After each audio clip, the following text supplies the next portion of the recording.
VIP news और मैं हूं आपके साथ राखी लांबा। तूफान यास का असर अभी भी जारी है। मौसम विभाग ने आज के लिए पूर्वांचल और बिहार के लिए ऑरेंज अलर्ट जारी किया है। तेज हवाओं के चलने की जगह कई पेड़ गिरने, झोपड़ियों के उजड़ने और लोगों के घायल होने की सूचना है। मौसम विभाग ने आने वाले समय के लिए भी बारिश और तूफान का अलर्ट जारी किया है।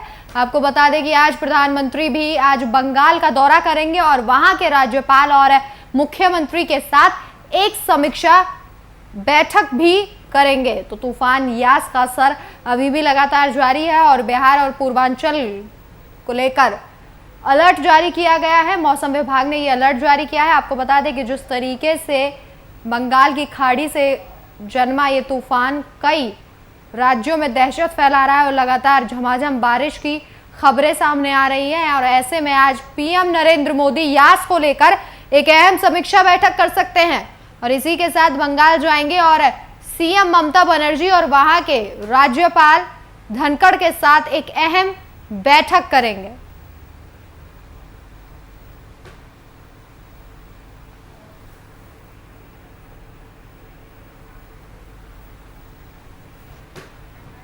तो इस खबर पर ज्यादा जानकारी के लिए हमारे वरिष्ठ संवाददाता शशांक दुबे भी हमारे साथ लाइव जुड़ चुके हैं। शशांक, जिस तरीके से लगातार यास तूफान को लेकर तमाम राज्य सरकारें अपनी अपनी तैयारी कर रही हैं, ऐसे में सबसे ज्यादा असर कहा जा रहा है कि पूर्वांचल और बिहार में देखा जाएगा और इसके लिए येलो और माफ कीजिएगा ऑरेंज अलर्ट भी जारी कर दिया गया है। देखिए, जो यास तूफान है उसका असर अब बिहार में कल से दिखना शुरू हो गया। कल से लगातार बिहार के तमाम हिस्सों में, अगर सीमांचल की बात की जाए तो वहाँ तेज हवाएं भी चली हैं और सीमांचल और कोसी की बात की जाए तो वहाँ पर तेज हवाएं चली हैं और उसके साथ बारिश हो रही है। परसों से बारिश हो रही है, नहीं लगभग 36 घंटे से ज्यादा समय हो गया है। वहीं राजधानी पटना में और जो दक्षिणी इलाका भाग है वहाँ पर कल दोपहर के बाद से लगातार बारिश हो रही है और ऐसी आशा जताई जा रही है। हालांकि हवा की रफ्तार इधर कम है, लेकिन यहाँ पर बारिश बहुत तेज हो रही है और बताया जाता है कि जो ये इलाका है वो पटना और खास करके मुजफ्फरपुर, पूर्वी चंपारण, पश्चिम चंपारण, दतिया, शिवहर, इन इलाकों में 65 mm से ज्यादा की बारिश होने की संभावना है 24 घंटे के अंदर। तो बिहार के लिए जो ऑरेंज अलर्ट जारी किया है वो इन जिलों के लिए जारी किया गया है जहां 65 mm से ज्यादा की बारिश होने वाली है। लेकिन महत्वपूर्ण बात है कि ये जो तूफान का असर है, चक्रवात का असर है, कि झारखंड पे जो क्लाउड रुके हुए थे, झारखंड पे जो कंसंट्रेशन बना हुआ था वो कंसंट्रेशन बिहार की तरफ शिफ्ट कर चुका है और लगभग 10 से 15 किलोमीटर पर आवर की गति से ये बढ़ रहा है। अभी पटना से आगे अब बिहार और उत्तर प्रदेश के बीच में, यानी पूर्वांचल के बीच में ये शिफ्ट हो रहा है। तो ऐसे में बिहार और उत्तर प्रदेश और बिहार का पूरा हिस्सा, झारखंड और उत्तर प्रदेश का कुछ हिस्सा और बिहार झारखंड का लगभग हिस्सा पूरी तरह से इस वक्त चक्रवाती तूफान के दायरे में।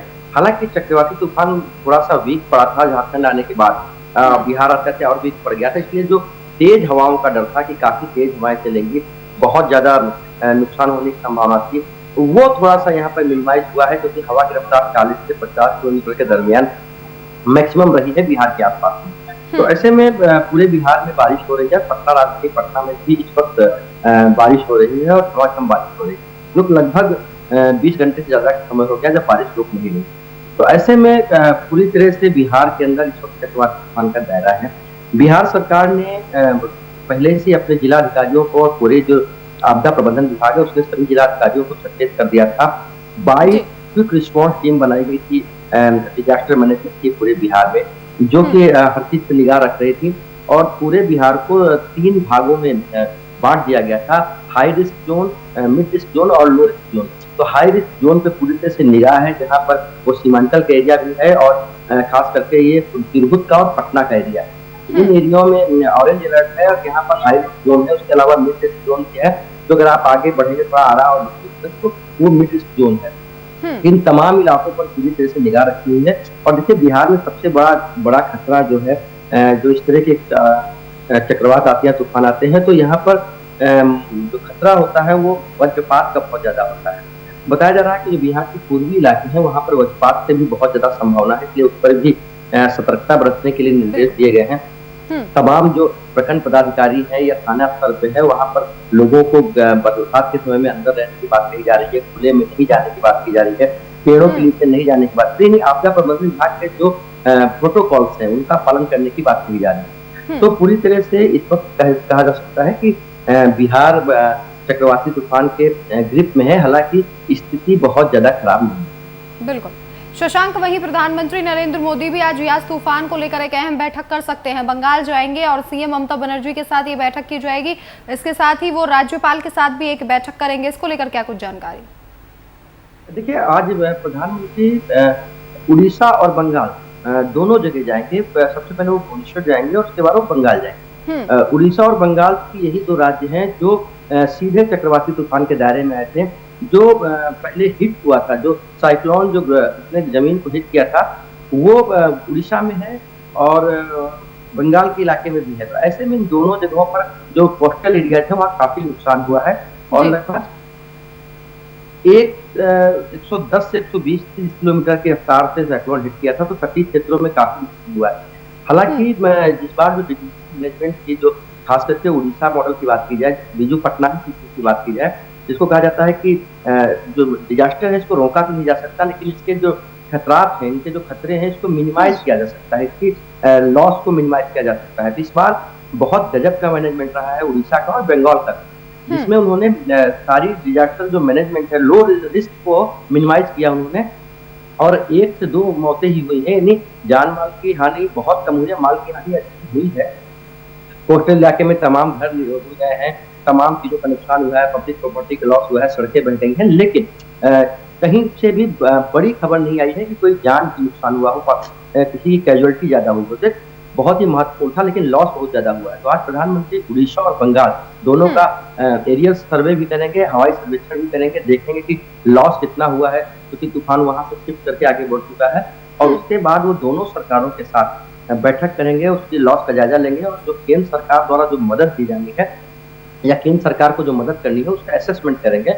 और जो यूनियन और स्टेट के जो रिलेशन है उसके मुताबिक केंद्र सरकार की जिम्मेवारी बनती है और केंद्र सरकार प्रधानमंत्री जिम्मेवारी समझते हुए वहाँ पहुंचते हैं। और बंगाल में महत्वपूर्ण है, देखिए उड़ीसा में बीजू पटनायक हैं और उड़ीसा में जो इतना बढ़िया मैनेजमेंट हुआ उसकी प्रधानमंत्री तारीफ कर चुके हैं।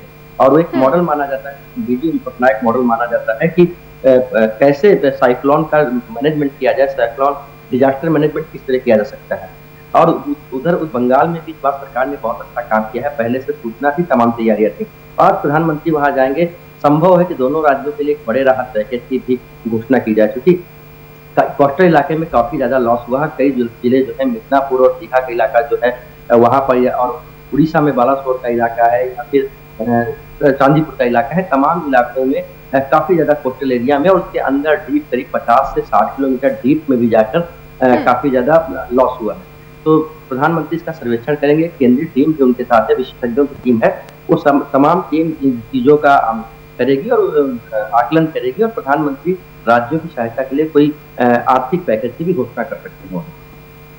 बिल्कुल शशांक, जिस तरीके से प्रधानमंत्री नरेंद्र मोदी की आज ये अहम समीक्षा बैठक है यास तूफान को लेकर, कई अहम मुद्दों पर चर्चा की जाएगी। इसके साथ ही जैसा कि आपने बताया कि किसी राहत पैकेज की भी घोषणा यहाँ की जा सकती है। तमाम जानकारी हमारे साथ साझा करने के लिए आपका बहुत बहुत शुक्रिया।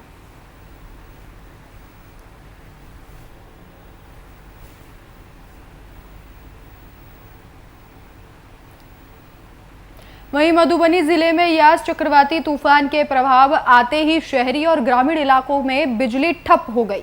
तूफान के बीच बिजली विभाग के सभी दावे फेल हो गए। बिजली के अभाव में सबसे ज्यादा दिक्कत नवजात शिशुओं पर देखने को मिला। बिजली संकट के लिए बिजली विभाग ने नियंत्रण कक्ष स्थापित किया, लेकिन इसके बावजूद उपभोक्ताओं को कोई भी सुविधा नहीं मिल पा रही है।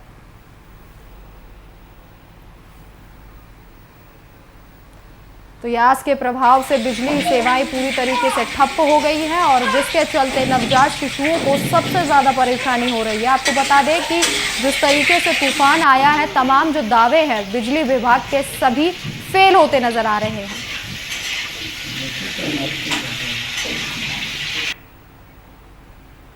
और वहीं छपरा में पुलिस का एक अमानवीय चेहरा सामने आया है। लॉकडाउन के दौरान पुलिस अधिकारी दल बल समेत दुकान बंद कराने पहुंचे, तब एक जगह कुछ दुकानें खुली मिलने पर पुलिस वालों ने दुकानदार और पुलिस कर्मियों के बीच किसी बात पर बहस हो गई। इसके बाद पुलिस वालों ने उस दिव्यांग दुकानदार को पहले जमकर पीटा और फिर उसे थाना प्रभारी द्वारा जूतों से मारा गया। ये दृश्य देखकर स्थानीय लोग काफी रोष में आ गए और दोषी पुलिस पदाधिकारियों के खिलाफ यहाँ के लोग कड़ी कार्रवाई की मांग कर रहे हैं। पूरी घटना दिघवारा थाना क्षेत्र के शीतलपुर बाजार स्थित शीतलपुर स्टेट बैंक परिसर के पास की दुकान की है। तो तस्वीरें आपके सामने हैं, देखिए किस तरीके से दिव्यांग को पुलिस खींचती खदेड़ती हुई नजर आ रही है और तमाम लोग यहाँ पर मौजूद हैं। पुलिस के कई अधिकारी, वरिष्ठ अधिकारी यहाँ पर मौजूद हैं।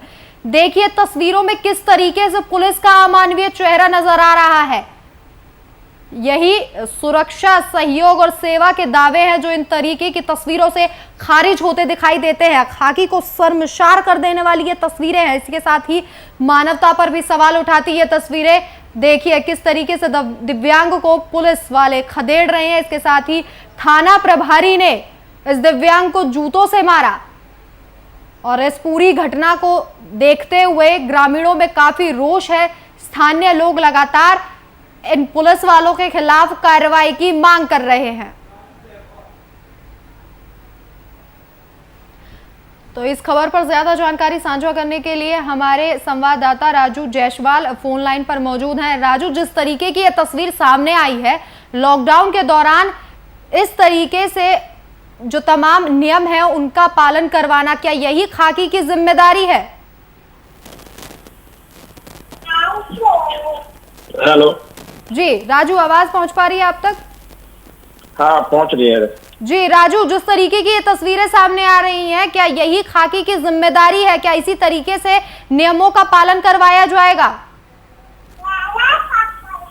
जो ये चेहरा नजर आ रही है, खासकर बिहार में कमोबेश सभी जगह यही सब चेहरा नजर आ रही है और पुलिस की पता नहीं अपनी वो खार कहाँ निकाल रही है, पता नहीं चल पा रहा है। ये ताजतरीन घटना जो घटी है शीतलपुर बाजार में, जो पुलिस गई थी बंद करवाने के लिए दुकानें, ठीक है 10 बजे तक बंद करना, देहात में गांव में जो 12 बजे तक बंद कर देना, तो थोड़ा 12 बजे तो 12 नहीं होता, 10-15 मिनट आगे पीछे भी होती रहती है। बिल्कुल। और इसी क्रम में जो पुलिस वाले पहुंचे वहां पे और पहुंच के उसे मारने लगे, तो उसी पर दुकानदार ने बहस कर दिया, भैया तो ठीक है बढ़ा रहे हैं। पुलिस वाले गवारा नहीं हुआ बहस करते हुए और उसे घसीट कर और उसे जूते की नोक से मारते हुए उसे नीचे ढकेल दिया, जिससे कि आसपास के लोग ज्यादा आक्रोशित हो गए। और ये घटना कमोबेश देखा जाए तो हर जगह घट रही है बिहार में। इसके पहले भी 2-3 जगह घट चुकी है, इस पर हाई कोर्ट ने भी संज्ञान ले चुका है।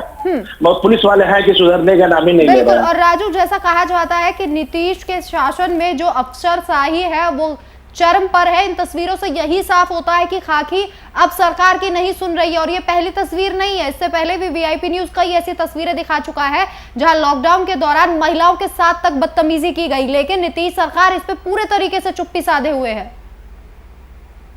बेशक सही बात कह रहे हैं आपने कि अभी नीतीश सरकार के शासन में जो है पुलिस वाले जो है पुलिस की अब वाले कहें या अफसरशाही की अफसरशाही पूरी तरह से चल रही है। यहाँ पर वो बहुत सी राइस की तरह वो भी अपने काम कर रहे हैं और उन पर कहीं से भी नहीं उन्हें नजर आ रहा है कि वो जनता के लिए हमें कुछ करने या हम जनता के सेवक हैं। बिल्कुल राजू, और जैसी ये तस्वीरें हैं, अगर इन तस्वीरों को गौर से देखा जाए तो किस तरीके से दिव्यांग के साथ मारपीट की गई है, ये बेहद शर्मनाक है सुशासन राज के लिए भी और उस खाकी के लिए भी जो जनता की सेवा के तमाम दावे भरते हैं। तमाम जानकारी हमारे साथ साझा करने के लिए आपका बहुत बहुत शुक्रिया राजू।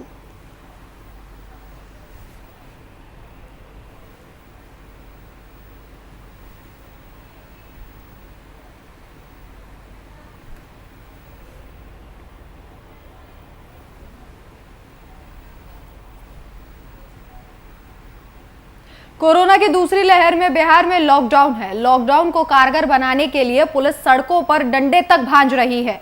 टीवी स्क्रीन पर मारपीट की ये लाइव तस्वीरें औरंगाबाद शहर के नवाडिया मोहल्ले की है। लॉकडाउन के बीच रात के अंधेरे में छत से पाइप निकालने को लेकर इस हिंसक झड़प में 2 महिला समेत 7 लोग गंभीर रूप से घायल हुए हैं। हद तो ये है कि पुलिस को मामले की भनक तब लगी जब मारपीट के बाद दोनों पक्ष एफआईआर दर्ज कराने के लिए औरंगाबाद नगर थाना पहुंचे। ऐसे में पुलिस की कार्यशैली पर कई सवाल उठते हैं। तो तस्वीरें आपके सामने हैं किस तरीके से 2 पक्षों में भिड़ंत हुई है। लाठी डंडे और पत्थर यहां जमकर बरसाए गए। कई महिलाएं भी इस मारपीट में घायल हुई।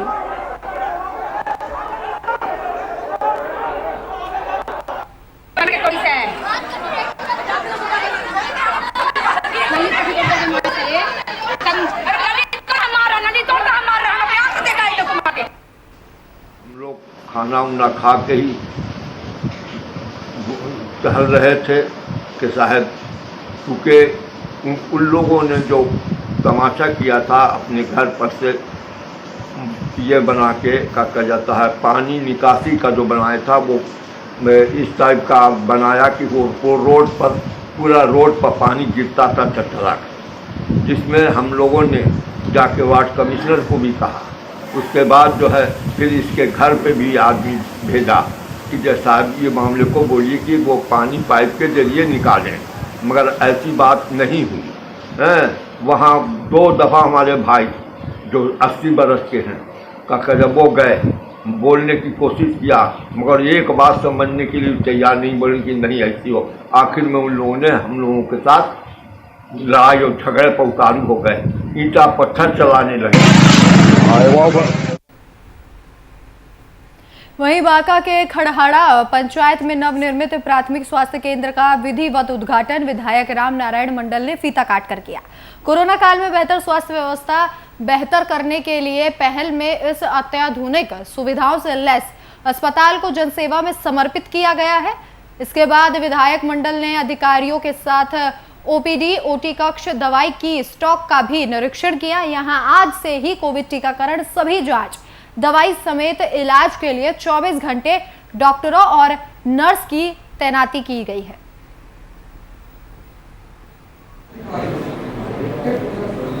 तो प्राथमिक स्वास्थ्य केंद्र का उद्घाटन किया गया है और आपको बता दें कि आज से ही तमाम जो सुविधाएं हैं वहां लोगों के लिए, मरीजों के लिए उपलब्ध करवा दी गई हैं। 24 घंटे डॉक्टर और नर्सों की तैनाती की गई है, जिससे किसी भी मरीज को कोई भी दिक्कत का सामना ना करना पड़े। बांका की ये तस्वीरें हैं जहां प्राथमिक स्वास्थ्य केंद्र का उद्घाटन किया गया है। आपको बता दें कि जिस तरीके से लगातार कोरोना का कहर बढ़ता जा रहा है और ऐसे में लगातार सरकार यही कोशिशें कर रही है कि जो सुविधाएं हैं, अस्पताल हैं, वो ज़्यादा से ज़्यादा उनमें बढ़ोतरी की जाए। इसके साथ ही डॉक्टरों की और नर्सों की तैनाती भी यहाँ 24 घंटे तक आज से की गई है।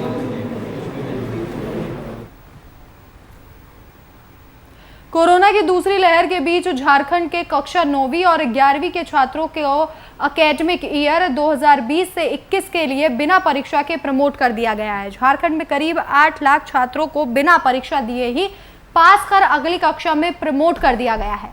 झारखंड माध्यमिक शिक्षा निदेशक हर्ष मंगला ने गुरुवार 27 मई को घोषणा की कि 9वीं और 11वीं परीक्षा रद्द कर दी गई है और सभी छात्रों को झारखंड राज्य में बिना परीक्षा के अगली कक्षा में प्रमोट कर दिया गया है। तो कोरोना के मद्देनजर ये फैसला लिया गया है कि 11वीं और 9वीं कक्षा के जो बच्चे हैं, जो छात्र छात्राएं हैं, उन्हें बिना परीक्षा के अगली कक्षा में प्रमोट कर दिया गया है। जो ऐसी कक्षा 9वीं और 11वीं की परीक्षा फिलहाल कोरोना के चलते रद्द कर दी गई हैं। आपको बता दें कि जिस तरीके से लगातार कोरोना को लेकर सरकार अहम फैसले ले रही है, ऐसे में एक और फैसला कि अब 9वीं और 11वीं की परीक्षा को रद्द कर दिया गया है। और आपको बता दें कि अब इन सभी बच्चों को बिना पेपर दिए ही अगली परीक्षा, अगली क्लास के लिए प्रमोट कर दिया जाएगा। झारखंड राज्य में बिना परीक्षा के ही अगली कक्षा में बच्चों को प्रमोट कर दिया जाएगा। सरकार की तरफ से कोरोना को मद्देनजर ये फैसला लिया गया है।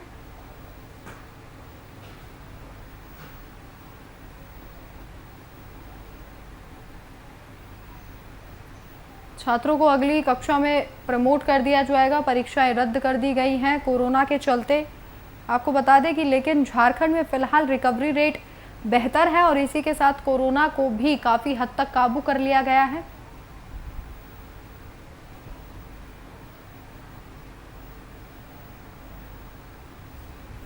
तो एकेडमिक ईयर साल 2020 और 21 के लिए बच्चों को प्रमोट कर दिया जाएगा। आपको बता दें कि बिना परीक्षा के ही बच्चों को अगली क्लास में दाखिला मिल जाएगा। कोरोना के मद्देनज़र सरकार ने ये अहम फैसला लिया है। एकेडमिक ईयर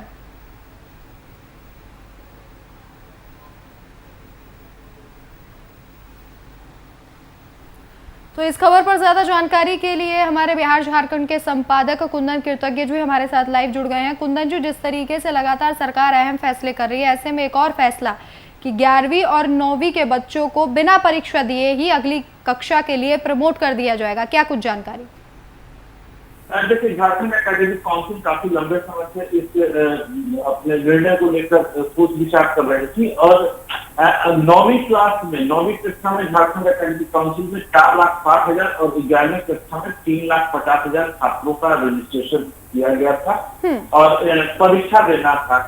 17 मार्च से कोविड-19 की वजह से स्कूल लगातार बंद चले आ रहे थे। सरकार शिक्षा विभाग इस बात का इंतजार कर रहा था कि परिस्थितियां अगर सामान्य हो सके तो 9वीं और 11वीं कक्षा के छात्रों का परीक्षा लेकर उन्हें आगे प्रमोट किया जा सके। लेकिन जाहिर सी बात है, इसके बाद प्रमोशन के बाद 2022 में इन दोनों कक्षा के छात्रों को मैट्रिक और इंटरमीडिएट 10वीं और 12वीं की परीक्षा देने की स्थिति थी। दोनों बोर्ड परीक्षाएं होती और बोर्ड परीक्षाओं में समय पूरा नहीं मिल पा रहा था। इसलिए उच्चतर एवं माध्यमिक शिक्षा निदेशालय ने यह फैसला लिया है कि दोनों कक्षा 9वीं और 11वीं के छात्रों को बिना परीक्षा दिए ही 10वीं और 12वीं कक्षा में प्रमोट कर दिया जाए, उन्हें उत्तीर्ण समझा जाए और जिससे कि आगे इन छात्रों का रजिस्ट्रेशन निबंधन कराकर 10वीं और 12वीं के छात्रों की पढ़ाई आगे सुनिश्चित की जा सके, ताकि 2022 में जो बोर्ड एग्जाम 10वीं और 12वीं के होंगे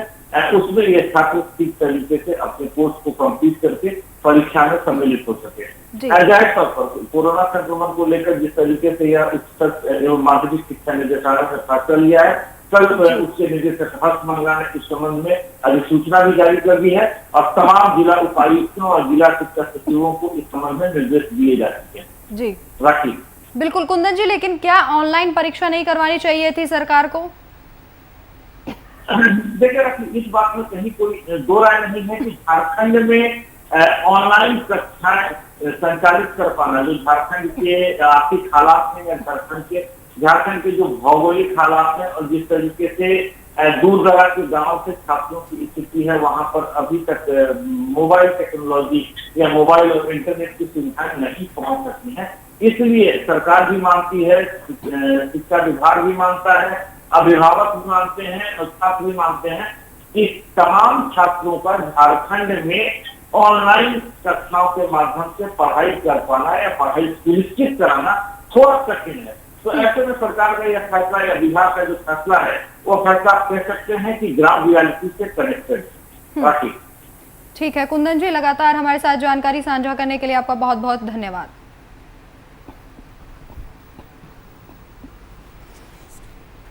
तो जेएससी 9वीं और 11वीं की कक्षा की परीक्षाएं रद्द कर दी गई हैं। आपको बता दें कि सरकार ने कोरोना के मद्देनजर ये अहम फैसला लिया है।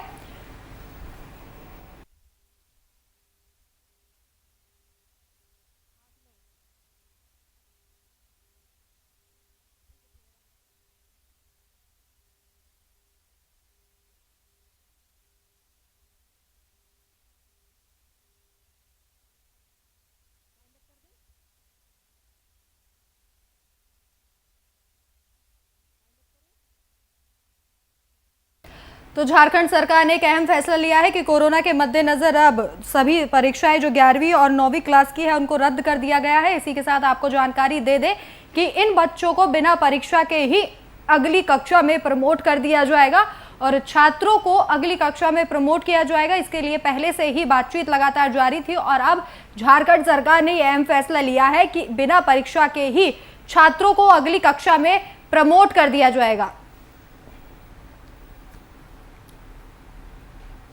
फिलहाल इस बुलेटिन में मेरे साथ इतना ही। देश और दुनिया की तमाम बड़ी खबरों के लिए देखते रहिए VIP